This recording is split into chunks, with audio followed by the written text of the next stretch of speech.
hello everyone. Today we are discussing the new thing and the new book topics. Before that, we are discussing the timeline so that we can relate each and every chapter according to this. ठीक है, तो उसी तरीके से जैसे हमने पहली वाली बुक में 1940s के एरा से हम लोगों ने स्टार्ट करा था, तो इसी तरीके से हम इसको भी 1940 एरा से स्टार्ट करते हैं.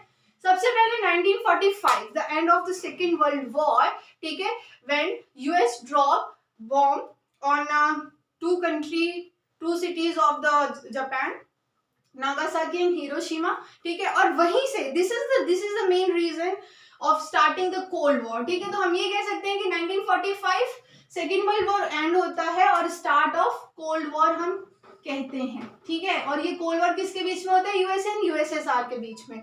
उसके बाद यहाँ पे क्या होता है? 24 अक्टूबर को 1945 में यूएन फॉर्म्ड होता है, और उससे पहले क्या होती है? लीग ऑफ नेशन होती है. ये भी हम आगे पढ़ेंगे, आप बस इसे याद रखिए. ठीक है, 1947 ट्रूमैन डॉक्ट्राइन आता है और मार्शल प्लान आता है, जो कि इकोनॉमी किसकी? यूरोप की इकोनॉमी के ऊपर काम करते हैं. ये कब आते हैं? 1947 में आते हैं.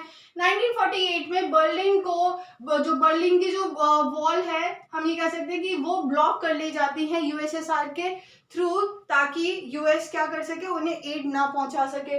Then NATO, the establishment of 1949 में क्या होता है? नाटो का एस्टेब्लिशमेंट होता है. So what is NATO? NATO is a military alliance of USA. ठीक है, नाउ प्रोसीड टू द 1950 की बात करते हैं. तो सबसे पहले 1955 में वॉर्सो पैक्ट आता है. वॉर्सो पैक्ट क्या है? जिस तरीके से नाटो एक मिलिट्री अलायंस है यूएसए की, उसी तरीके से नाटो एक अलायंस है यूएसएसआर की. ठीक है, देन हम देखते हैं यूरोपियन इकोनॉमिक कमिटी बनती है. ठीक है, यूरोपियन यूनियन वाला जो चैप्टर है उसमें हम लोग देखेंगे. आफ्टर डेट 1960s में सबसे पहला क्यूबन क्राइसिस देखा जाता है, और यहाँ से हमें पता चलता है कि क्या ये जो कोल्ड वॉर है ये एक हॉट वॉर में कन्वर्ट हो सकती है, लेकिन ऐसा नहीं हुआ था. ठीक है, तो ये क्यूबन क्राइसिस की बात करते हैं.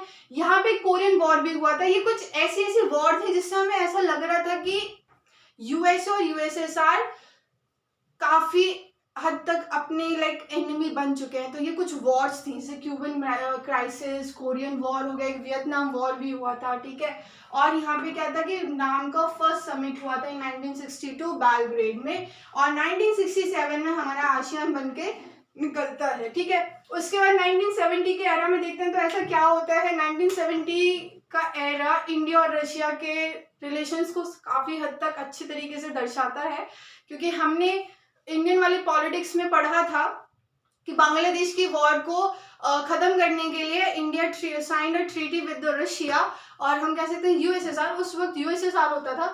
तो 1971 में रशिया और इंडिया की एक ट्रीटी साइन होती है, जो कि 20 ईयर्स के लिए चलती है. और यहाँ पे हम ये भी पढ़ेंगे बांग्लादेश यहाँ पे फॉर्म होता है, जिसकी डेट हमें पता है 16 दिसंबर 1971.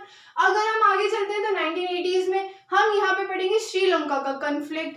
ठीक है, श्रीलंका का कन्फ्लिक्ट पढ़ेंगे, जो कि हम लोग लिटी और सिन्हालास की बात कर रहे थे, वो भी हम यहाँ पे पढ़ेंगे. गोर्बाचेव बिकम प्रेसिडेंट, ये उस दौर की बात हो रही है. End of bipolarity, the second chapter, जहाँ पे गोर्बाचेव बहुत सारे प्लान्स लेके आते हैं और उनको वो काफी हद तक एक अच्छा रोल निभाते हैं. ठीक है, यहाँ पे बर्लिन वॉल का क्या होता है? फॉल हो जाता है, फॉल ऑफ बर्लिन वॉल.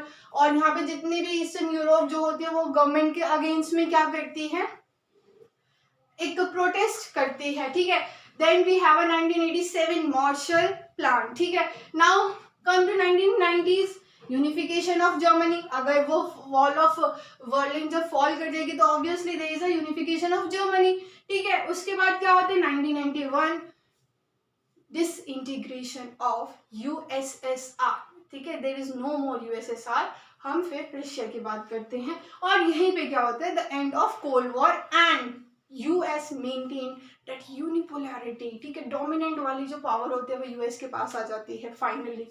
उसके बाद एक अंटार्कटिका एनवायरनमेंट प्रोटोकॉल होता है.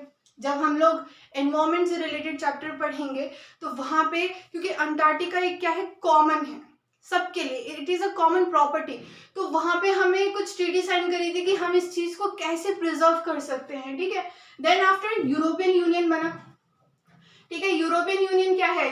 हम ये बोल सकते हैं कि यूएस को टक्कर देने वाली चीज यूरोपियन यूनियन है, ठीक है, इसका यूरो डॉलर को टक्कर दे सकता है। उसके बाद अर्थ समिट की बात करते हैं 1992 में, ठीक है, अर्थ समिट की बात करते हैं। जब हम लोग एनवायरमेंट चैप्टर पे आते हैं तो क्योटो प्रोटोकॉल हमारा हुआ था, ठीक है, तो उसमें हम एनवायरमेंट की बात करते हैं, जहाँ पे हम नॉर्थ और साउथ की कंट्रोवर्सी पढ़ेंगे और इंडिया ने कब अर्थ समिट को साइन किया और उसके बाद में क्या क्या चेंजेस किए गए। बेसिकली जो ये हमारी CFCs, जो क्लोरोफ्लोरोकार्बन्स की जो गैसेस होती हैं जिनसे ग्रीन हाउस का इफेक्ट हो रहा है, all the environment related matter we are going to discuss in earth summit और in the chapter of environment, ठीक है। उसके बाद हम 2000 की बात कर रहे हैं तो यहाँ पे क्या है, यहाँ पे है हमारा 9/11, ठीक है। और 9/11 क्या है, यूएस के अकॉर्डिंग पहले हम क्या लिखते हैं, month, then we mention the date, ठीक है। तो इट्स बेसिकली अगर हम इंडिया में बोलेंगे तो 11/9 और ये यहाँ पे क्या है 9/11, जहाँ पे कि 5 पावरफुल बिल्डिंग्स को यूएस की टारगेट किया गया था, ठीक है। और यहाँ पे उसके बाद हम लोगों ने इराक इन्वेजन भी देखा, जहाँ पे यूएस अपनी ऑटोनॉमी या फिर डोमिनेंसी को दिखाना चाहता था, ठीक है, तो वो भी हम पढ़ेंगे, काफी ज्यादा इंटरेस्टिंग है। ये वाली चीज हम लोग यूएस की जो पावर्स है ना, हार्ड पावर, सॉफ्ट पावर, उसमें हम डिस्कस करेंगे।